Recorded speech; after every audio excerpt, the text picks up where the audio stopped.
Un appuntamento storico importante dal punto di vista sportivo, dal punto di vista sociale, dal punto di vista anche ambientale, perché insomma in un percorso riusciamo a mettere insieme una pluralità di aspetti che va dato atto insomma, e merito agli organizzatori e all'amministrazione per riuscire a coinvolgere tanti partecipanti, perché parliamo di oltre 10.000 persone, con punte anche da 14.000, quindi con già 17 edizioni alle spalle,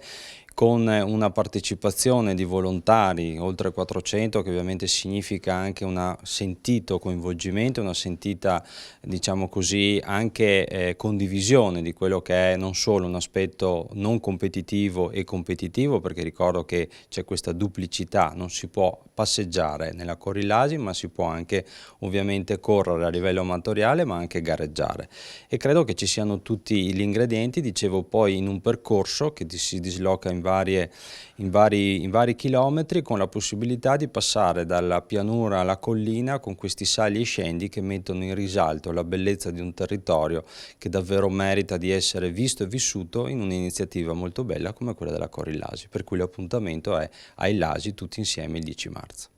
La Corillasi è una grande manifestazione non solo per la portata di visitatori che arriveranno e giungeranno ai Lasi nella Val di Lasi, ma proprio per i messaggi che riesce a veicolare. Sicuramente il messaggio principale, quello anche storico, è quello della promozione del proprio territorio. E durante la Corillasi sarà possibile avvicinarsi non solo ai prodotti tipici di Lasi, della Val di Lasi, ma anche conoscere e toccare con mano proprio la bellezza dei paesaggi tutelati e vincolati negli anni proprio del territorio di Lasi, che si sviluppa su 2 dorsali, e quindi ci sarà veramente occasione di godere di questo grande bene immateriale che è il paesaggio. Un altro grande messaggio che riteniamo importante sottolineare è quello che viene portato dall'evento Aspettando la Corillasi, che avvicina i ragazzi della nostra comunità. Sono state coinvolte le scuole di tutto il territorio della Val di Lasi con i ragazzi con disabilità, quindi un grande momento per avvicinare i giovani allo sport, ma anche alla conoscenza del mondo della disabilità. E l'ultimo messaggio però molto importante per un sindaco è quello del coinvolgimento della propria comunità, quindi ad Illasi il 10 marzo si sarà accolti in grande stile, perché tutta la comunità si muove per accogliere i numerosi ospiti che giungeranno ad Illasi. Quindi veramente voglio anche ringraziare, oltre agli organizzatori, tutti i volontari, oltre 400 volontari che si stanno dando da fare e vi accoglieranno ad Illasi il 10 marzo. Oggi abbiamo presentato la Corillasi principalmente che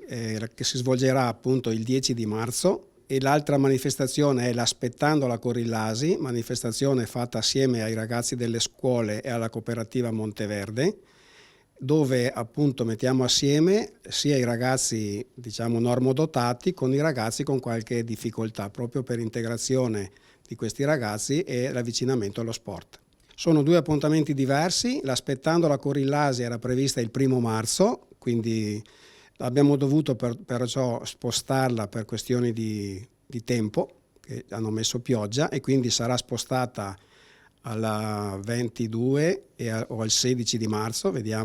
sentiamo un attimo come ci organizziamo, mentre la Corillasi è fissata il 10 anche se piove, quindi quella ci sarà.